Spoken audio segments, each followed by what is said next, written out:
Ladies and gentlemen, I am Professor Kingsley4Cyber, the author of the Cybersecurity Blueprint, a step-by-step guide to high-paying jobs. Today, I am going to talk to you about the development process in a security policy, and this topic is covered in Domain 1 of the 6P certification exam, and that is the security and risk management. The development process in a security policy has 7 steps, and I know that sounds a lot, but no worries. I have also come up with a style to help you remember these steps when you take the 6P certification exam. But before that, if you like what I'm doing, please do not hesitate to comment down below, hit the like button, and subscribe to my YouTube channel, which is ProfessorKingsley4Cyber. In doing so, you'll receive more notifications whenever I post a video like this. Now let's get into it. The common development process in a security policy typically involves the following steps.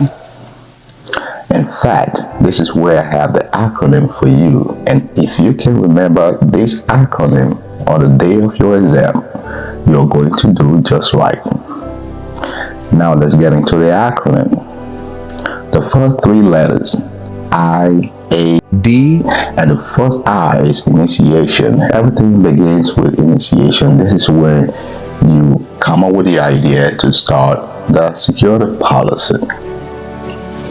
And after the initiation phase, you're going to move to the analysis phase, because you have to analyze what you created. And after that, you begin to develop. After the development phase, you want to pass it further for review and approval. And after the approval step, you have the communication and training. You want to communicate this policy to the staff and employees and train them as well. That's what the T stands for, communication and training.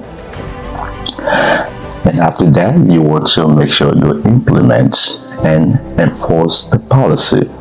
Should they break the policy, you want to let them know the consequences.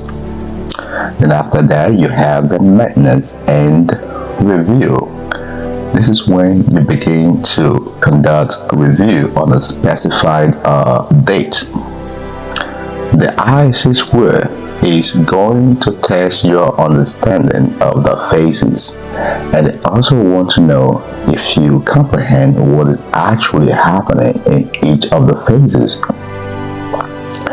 Now let's begin to dissect further the steps. Initiation. What is happening in the initiation phase? This phase focuses on establishing the need for a security policy and identifying the key stakeholders.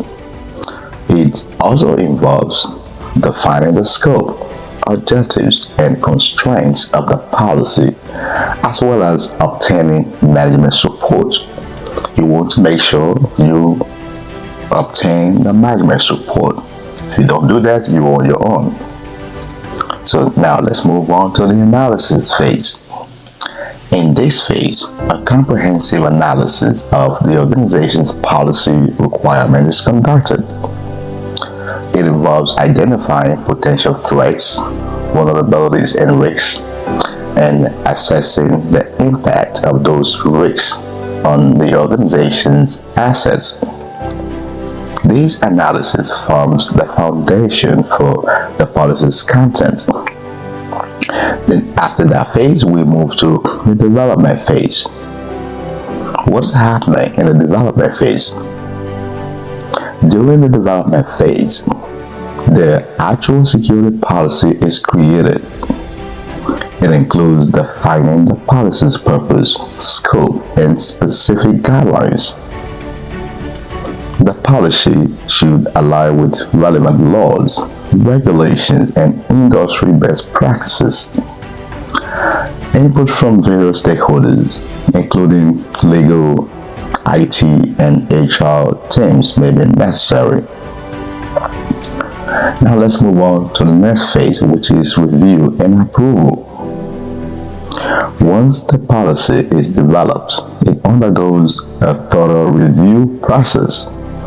Experts and stakeholders review the policy for accuracy, clarity, and completeness. After addressing any feedback and making necessary revisions, the policy is presented for final approval by management or a designated authority. And after that, you move on to the communication phase and training.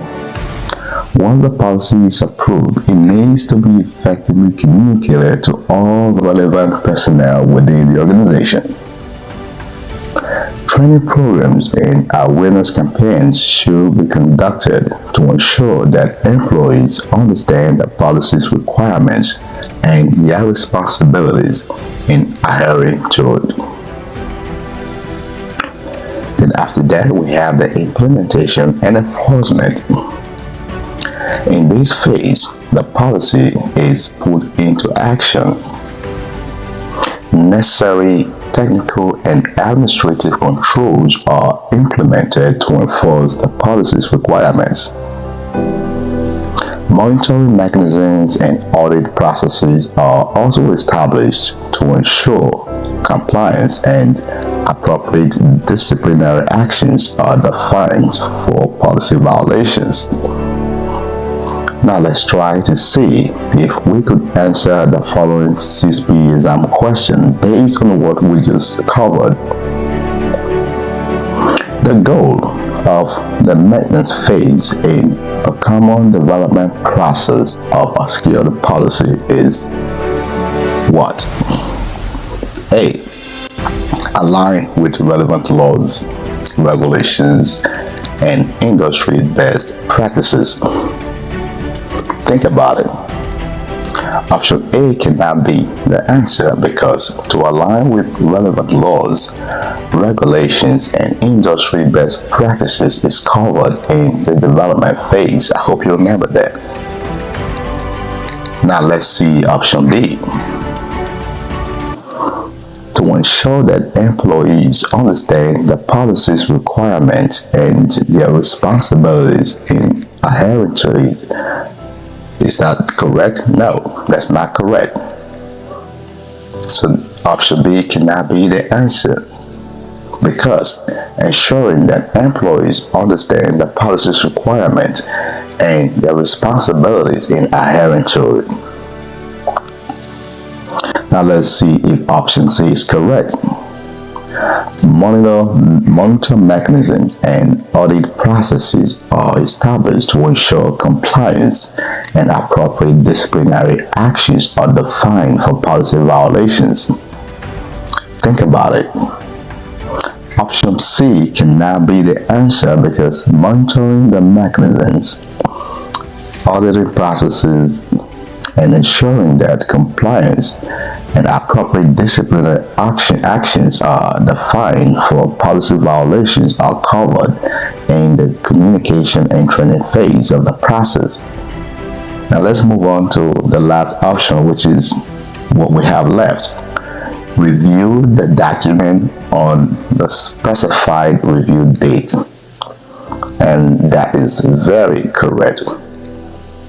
Why did I say that is very correct?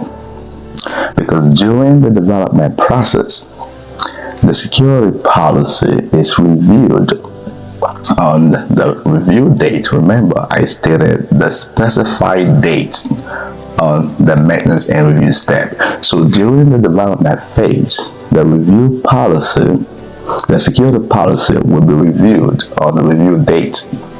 And during this review, the continued viability of the document is decided. The document is withdrawn or cancelled if it is no longer required. If viability is determined and changes are needed, the team jumps then into the development cycle at phase 2 and the cycle begins again. So this concludes my presentation of the development process in a security policy. Once again, if you like and appreciate what I'm doing, please do not hesitate to comment down below.